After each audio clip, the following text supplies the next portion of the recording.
Microsoft word বিষয় নাম inserting caption. এই ভিডিওতে আমি তোমাদের দেখাবো কিভাবে কোনো টেবিলের সঙ্গে ক্যাপশন অ্যাড করা যায়। লক্ষ্য করো, সময় বাঁচানোর জন্য এবং ভিডিও সাইজ কমানোর জন্য আমি আগে থেকেই একটা টেবিল বানিয়ে রেখেছি, তোমরা দেখতে পাচ্ছ স্ক্রিনে। এই টেবিলটায় অ্যাকচুয়ালি বই সংক্রান্ত তথ্য বা ডেটা দেওয়া রয়েছে। বইগুলোর নাম, বইগুলোর কোড নাম্বার, বইগুলোর নাম বা টাইটেল, বইগুলোর লেখক বা লেখিকার নাম, বইগুলোর মূল্য বা প্রাইস এবং বইগুলোর প্রকাশক বা পাবলিশারের নাম। এই টেবিলটা আমি আগে থেকেই বানিয়ে রেখে দিয়েছি। এবার আমি এই টেবিলটায় একটা ক্যাপশন যুক্ত করব। প্রথম কাজ হলো তোমাকে টেবিলটা সিলেক্ট করে নিতে হবে। টেবিল সিলেক্ট করার একটা খুব সহজ নিয়ম আছে। মাউস পয়েন্টারটাকে টেবিলের ভেতর নিয়ে যাও। এ দেখো, আমি মাউস পয়েন্টারটা, এই যে আমার মাউস পয়েন্টার আমি নাড়িয়ে দিচ্ছি, তোমরা দেখতে পাচ্ছ। এটাকে আমি টেবিলের ভেতরে নিয়ে গেলাম। যেই টেবিলের ভেতরে মাউস পয়েন্টার নিয়ে যাবে, একদম কোনায় বাঁ দিকে দেখো একটা প্লাস চিহ্ন চলে আসে। দেখো, আমি টেবিলের ভেতরে মাউস পয়েন্টার রেখেছি। আর বাঁ দিকের উপরের কোনায় তাকাও টেবিলে, এই দেখো একটা ক্রস চিহ্ন দেখাচ্ছে বা চারমুখ তীর দেখাচ্ছে, তোমরা দেখতে পাচ্ছ। এই যে চারমুখ তীর। যেই তুমি মাউস পয়েন্টারটাকে টেবিলের ভেতর রাখবে, সঙ্গে সঙ্গে ওই আইকনটা, অর্থাৎ এই চারমুখ তীরের আইকনটা বা 4 হেডেড অ্যারোর আইকনটা শো করবে। এবার আমি এই আইকনটার ভেতরে একটা ক্লিক করব। সঙ্গে সঙ্গে সম্পূর্ণ টেবিলটি একবারে সিলেক্ট হয়ে যাবে। এই দেখো, ক্লিক করলাম, সঙ্গে সঙ্গে পুরো টেবিলটা দেখো সিলেক্ট হয়ে গেল বা হাইলাইট হয়ে গেল। অর্থাৎ তুমি যে অবজেক্টটার সাথে ক্যাপশন অ্যাড করতে চাও সেই অবজেক্টটা আগে সিলেক্ট করে নেবে। সেটা একটা টেবিল হতে পারে, একটা পিকচার বা গ্রাফিক্স হতে পারে, কোনো টেক্সট বা লেখাও হতে পারে। এক্ষেত্রে আমাদের অবজেক্টটা হচ্ছে একটা টেবিল এবং আমি টেবিলটাকে আগে হাইলাইট করে নিলাম। কি করে করলাম তোমাদের দেখিয়ে দিয়েছি। এই আইকনটায় ক্লিক করে, এই যে আমি মাউস পয়েন্টার ঘোরাচ্ছি উপরে, আর এই আইকনটা তুমি পাবে মাউস পয়েন্টারটাকে টেবিলের ভেতর নিয়ে এলেই। অনেকবার করে বলে দিলাম। এবার দেখো, আমি মাউস পয়েন্টার উপরে ট্যাবের এরিয়ায় নিয়ে যাচ্ছি। লক্ষ্য করো মাউস পয়েন্টারটা, এই দেখো উপরে রেফারেন্সেস বলে একটা ট্যাব আছে। এই যে আমি মাউস পয়েন্টার ঘোরাচ্ছি, একদম উপরে তাকাও ট্যাব এরিয়ায়, যাতে তোমরা দেখতে পাও। ওই জন্য আমি রেফারেন্সেস ট্যাবটাকে ঘোরাচ্ছি ওর পাশে। এই রেফারেন্সেস ট্যাবটা তোমায় অ্যাক্টিভেট করতে হবে। তাহলে দেখো, আমি এই রেফারেন্সেস ট্যাবের ওপর রেখে এবার মাউস পয়েন্টার রেখাই আছে ওর ওপর ক্লিক করব। এই ক্লিক করলাম, সঙ্গে সঙ্গে রেফারেন্সেস ট্যাবটা অ্যাক্টিভেট হয়ে গেল। এবার মাউস পয়েন্টার নিয়ে যাচ্ছি আমি, দেখো টুলবারে একটা অপশান রয়েছে ইনসার্ট ক্যাপশন। এই দেখো আমি মাউস পয়েন্টার ঘোরাচ্ছি, ইনসার্ট ক্যাপশন। এই যে দেখতে পাচ্ছ আইকনটার চারপাশে মাউস পয়েন্টার ঘোরাচ্ছি আমি, যাতে তোমরা দেখতে পাও। এবার এই ইনসার্ট ক্যাপশন এই আইকনটা তোমায় সিলেক্ট করতে হবে। এই আমি ক্লিক করলাম।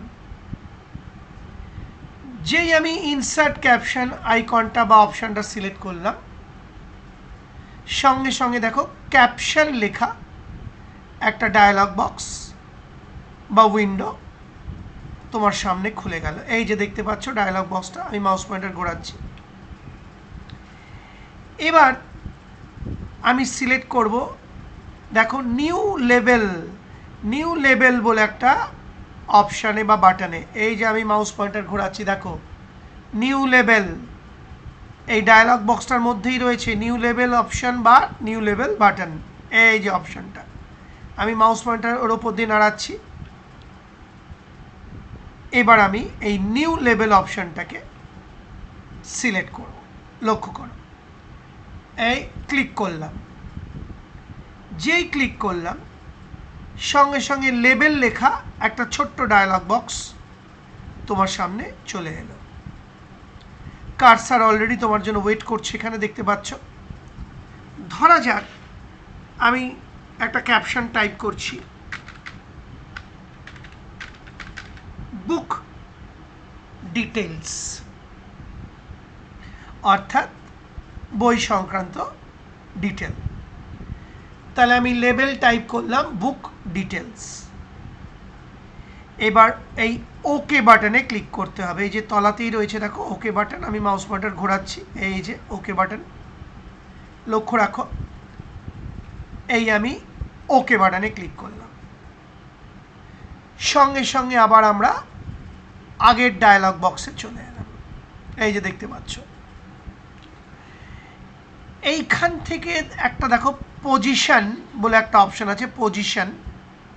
এই দেখো পজিশন, এই যে, আর ওর একটা নিজস্ব ড্রপ ডাউন লিস্ট আইকন আছে। এই যে আমি মাউস পয়েন্টার ঘোরাচ্ছি, অর্থাৎ এই যে পজিশনের যে লাইনটা, তার যে ড্রপ ডাউন লিস্ট আইকন এইটা।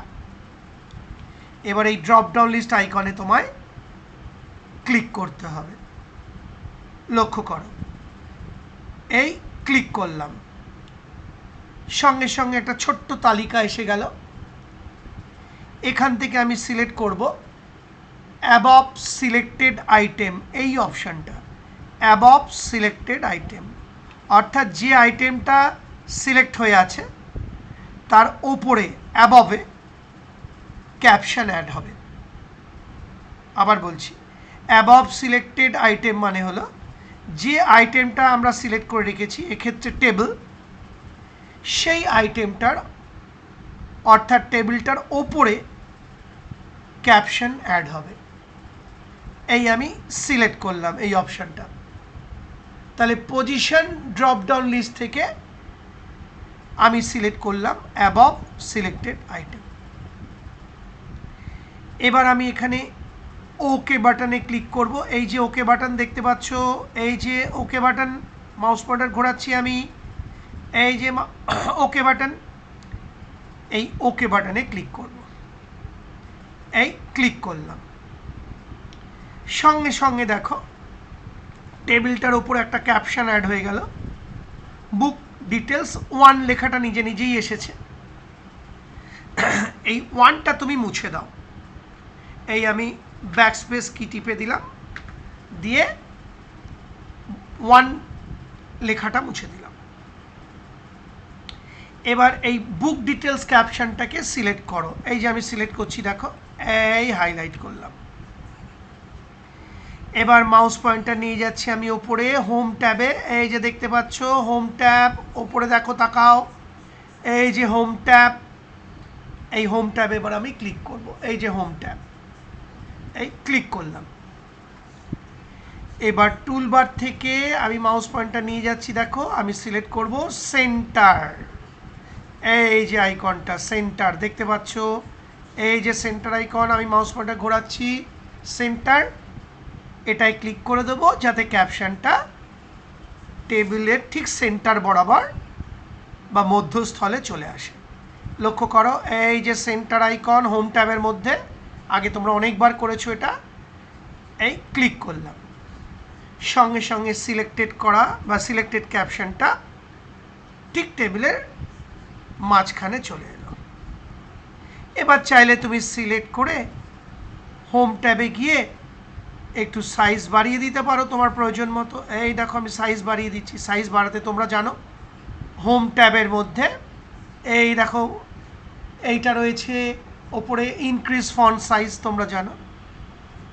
আর ধরো এই যে বি আইকন আছে বোল্ড, এই বিতে ক্লিক করলাম বা বোল্ড করে দিলাম আরও স্পষ্ট করার জন্য। এবার একটা ভেতরে ক্লিক করে দিই, কাজ শেষ। এই দেখো আমার টেবিল, আর তার উপরে ক্যাপশন অ্যাড হয়ে গেল। আশা করি বুঝতে পারলে। সেই সঙ্গে আমার এই ভিডিওটি, অর্থাৎ কোনো টেবিলে কিভাবে কোনো ক্যাপশন অ্যাড করা যায় দেখিয়ে ভিডিওটি শেষ হলো।